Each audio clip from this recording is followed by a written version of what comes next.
Assalomu alaykum hammaga. Atker gaz servisi obunachilari, bugun sizlar bilan menimcha hammadan birinchi bo'lib yangi Cobalt'ni obzor qilamiz. Nimaga yangi deysizlarmi? Bu oldingilardan ko'ra ancha boshqacharoq. Xudo xohlasa bunga gaz qo'yildi.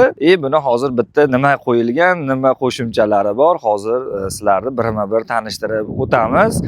Birinchi motor qismidan boshlaymiz. Buni bizga zavod tomonidan eksperiment tekshirgani berildi va biz buni poligonda tekshirgani keldik. Hozir buni sizlar bilan yurib tekshiramiz. Nima o'zgarish bo'ldi? Bilasizlar, oldingidaqa motor, oldingidaqa korobka qolgan. Buni asosiy o'zgarishi blok upravleniyasida bo'lgan mashinaniki. Bu yangi blok upravleniya tipi Onyx larda bo'ladi. Oldin bilsalaring, hamma buni o'zlaricha proshipka qilib yurgan. Endi bu mashinalarda o'zlaringcha kirib hech qanaqa proshipka qildira olmaysizlar. Endi buni, ya'ni asosiy menga yoqqan joyi ABS sistema o'zgartirilgan. Где-то bir 20-30% ga tormoznoy sistemasi yaxshiroq qilingan, tormoz ushlashi. Keyin oldingilarda bilsalaring, oldingi gaz qo'yilgan mashinalarda arqaga olib yoki riski nomiga gaz tormoz bosganda, kondisioner ayniqsa yoniq holatida mashinaning tormozi ushamay qoladi. Xuddi shunaqa kasalliklar bunda yo'qotilgan. Blok upravleniya, ABS sistema motorda, keyin bunga ikkita vanis datchik qo'yilgan. Bilasizlar, bu Sparklarda bo'lardi. Endi bu Cobalt'larda ham bor. Xo'p, bunda nima o'zgarish bo'lyapti? Oldingidan ko'ra mashina 1,5 litr benzin ekonom qiladi. Endi buni yana ham ko'proq sotuvga chiqqanda yana ham bilamiz, chunki bizda ko'p mashinalar sotuvga chiqqandan keyin o'zini tutishi, o'sha rasxoti, o'sha kitobdagidaqa bo'lmaydi.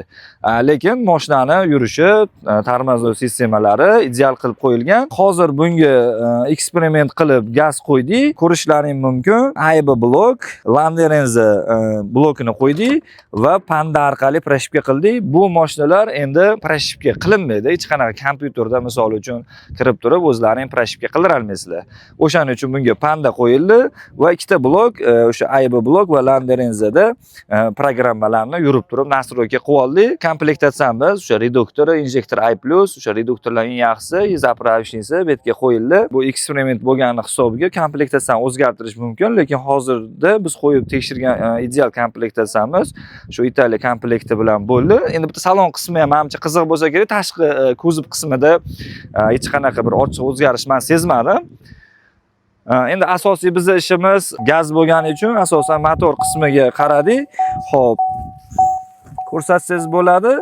Xo'p, bunda nima o'zgaryapti? Bu qismida mana pastroqda ikkita обогрев sidenkaga knopka qo'yilgan. Pastda bu oldingilarda bo'lmagan.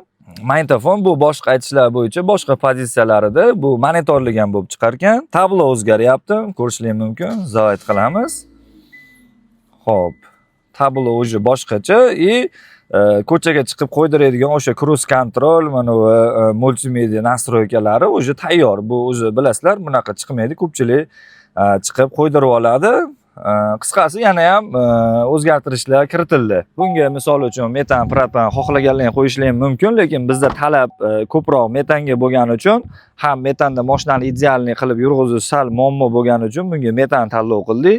Metan qo'ydik. Hozir endi sizlar bilan bitta buni haydab tekshirib ko'ramiz. Xo'p, mashinamiz o'zi gazda. Mana ko'rsalaring bo'ladi, mana gaz.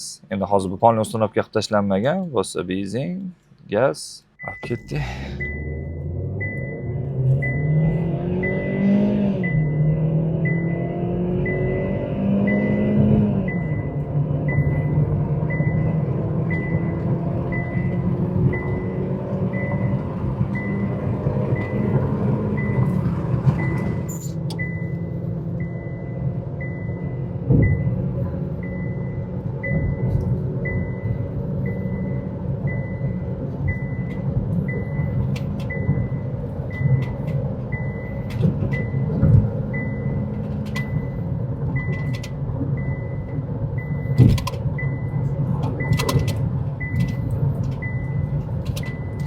Hop, e'tibor bermaysizlar, mashinada kompyuterlarimiz bor, o'sha ozgina tiriq-tiriq qilib ketyapti. Yangi mashina, lekin oldingidan farqi yo'q.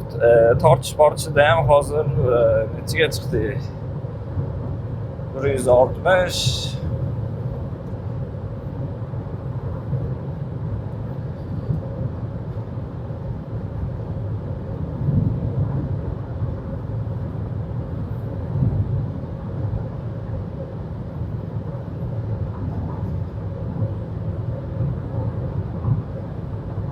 o'zi 170 ga qarab ketyapti.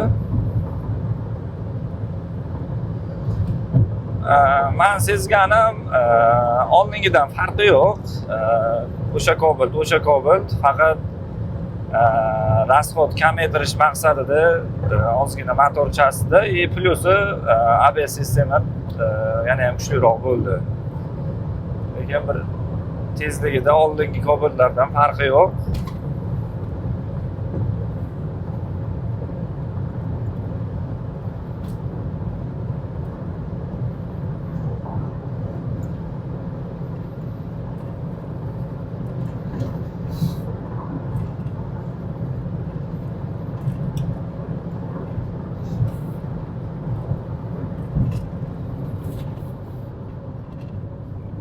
Haqiqatda tormozi kuchli.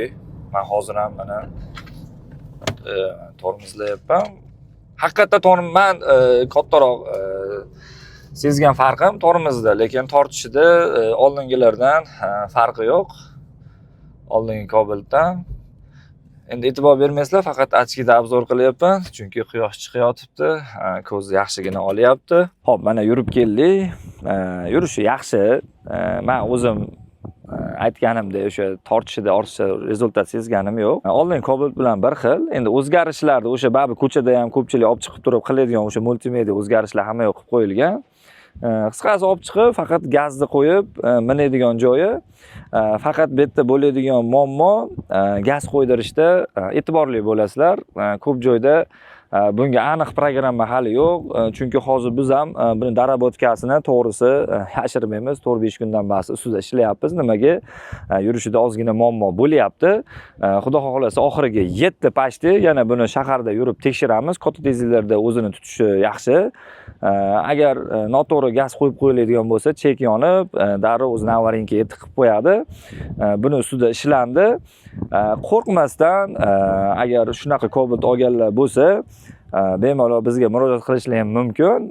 Nimaga? Tekshirish ishlari sizlarnikidan emas, o'sha o'zimizga berilgan, o'sha bu test uchun berilgan, bu zavodning mashinasi tekshirib bo'lindi. Xizmatlar bo'lsa, bemalol nomerlar qoldiramiz, aloqaga chiqarasizlar, sog' salomat bo'lasizlar.